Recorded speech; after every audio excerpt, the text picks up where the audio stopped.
जी, अस्सलाम वालेकुम। उम्मीद है आप सब लोग खैरियत से होंगे और दिसंबर की सर्दी को एंजॉय कर रहे होंगे। आप सब लोगों को मेरी तरफ से हैप्पी हॉलीडेज और जो लोग सेलिब्रेट करते हैं उनको मेरी क्रिसमस। आज जो मेरा फेवरेट टॉपिक है वो है PIA, पाकिस्तान इंटरनेशनल एयरलाइन के हवाले से।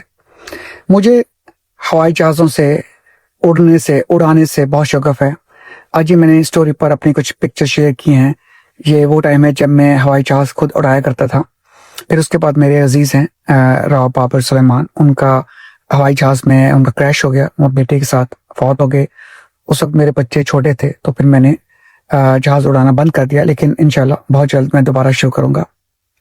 तो PIA एक्चुअली अगर पाकिस्तान में किसी एसेट में मेरा इंटरेस्ट है या था तो वो PIA में ही था कि मैं खुद भी इसकी बिड करना चाहता था, क्योंकि एक तो ये है कि PIA की वजह से पाकिस्तान का पूरी दुनिया से राब्ता होना था और होना है, और मुझे पता है कि PIA का फ्यूचर बहुत ही ब्राइट है। और ये कोई दीवाने का ख्वाब नहीं, अल्लाह का शुक्र है 2018 में हम मूव हुए डैलस में, तो हमारी वैल्यूएशन भी वो at least half of the PIA तो है, लेकिन इसको लिक्विडेट करना था कोई 3-4 साल में। तो खैर ये पाकिस्तान के लिए बेहतर हुआ है और मेरी तरफ से आरिफ हबीब साहब और उनके कंसोर्शियम को बहुत ही मुबारकबाद हो। और सच्ची बात तो ये एक तरह से मुफ्त की डील मिल गया है। मैं अगर बिड में होता मैं तो इसको 200 अरब तक ले जाता, लेकिन पता नहीं जो लकी वालों ने क्यों विड्रॉ कर लिया।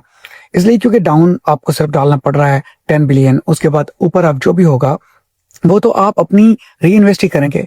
और आरिफ हबीब जो है, चूंकि he is a banker himself, stocks का भी इसको बहुत एक्सपीरियंस है, तो वो अपनी बैंक से लाइन ऑफ क्रेडिट ले लेगा और साथ साथ इसको वो इम्प्रूव करता जाएगा। ये तो होगा नहीं कि जनाब आपने कैश इकट्ठा किया और 135 बिलियन डॉलर उठा के आपने एस्क्रो में डाल दिया। तो ये आप ये देखेंगे कि ये कैसे PIA ऊपर जाएगी।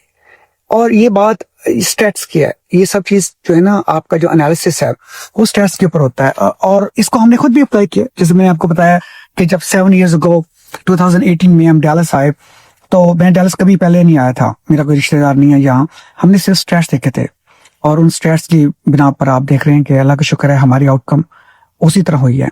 तो आप देखें PIA के स्टैट कि आपका जो 10 मिलियन जो पाकिस्तानी है जो हर साल ट्रैवल करता है, और अगर आप इसको अमेरिका के साथ करें तो अमेरिका में जो लोग अमेरिका से बाहर ट्रैवल करते हैं वो है तकरीबन 110-120 मिलियन, लेकिन उनके पास इसके लिए 100 एयरलाइंस है, 100+।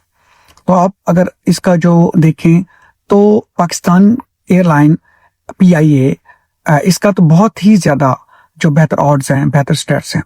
और उसके अलावा आप ये देखें कि हमें जो हमारे लोग हैं ना, उनमें कितनी खूबियां हैं कि हमारे लोग जो हैं वो क्रेडिट कार्ड पे वो जब भी पेमेंट होती है उनके वो क्लियर करते हैं अपना सारा का सारा हिसाब। हमारे जो पैसेंजर्स हैं, फिर हमारे पैसेंजर्स जो हैं अगर उनको अच्छी सर्विस मिले तो वो कोई इतनी ज्यादा चूचा नहीं करते हैं। उनका क्या है, आप PIA में क्या करना है, ऑल द वांट इज के आपकी जो है अच्छा खाना हो, बिरयानी हो जो है बड़ी चीप है, कोई कढ़ाई शढ़ाई हो जाए, कोई कड़कदार चाय हो जाए।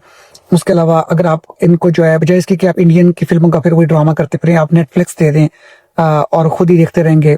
फिर इसके अलावा जो है आप इनको फ्री वाईफाई दे दें, जो कि आजकल नहीं मिल रहा मोस्ट एयरलाइंस में, they will be very happy.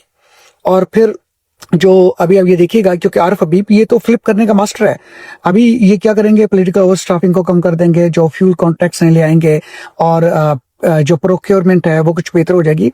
और आप देखेंगे कि विद इन 3 to 5 years ये इसका एबिटा को ऊपर करके he is gonna flip it 5 to 10 multiple.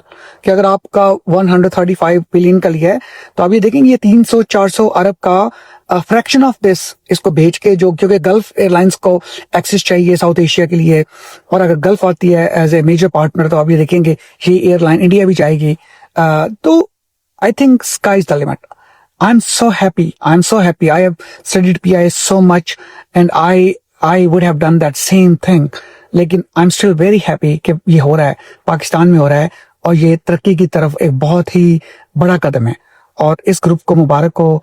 जो आरिफ हबीब हैं, ही इज वेरी स्मार्ट। इसके अलावा जो सेठ जो I think city lake city something like that, जो आई थिंक वो गौहर एजाज की भी बहुत ही ज्यादा क्रेडिबिलिटी है।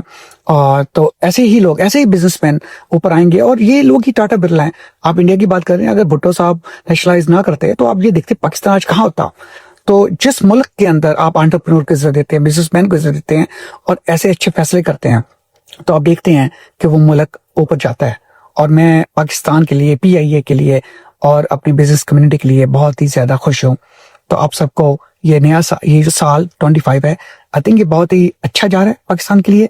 और आप ये देखेंगे आने वाला साल इससे भी अच्छा होगा। तो आप सबको मेरी तरफ से इसकी बहुत बहुत मुबारक हो। शुक्रिया।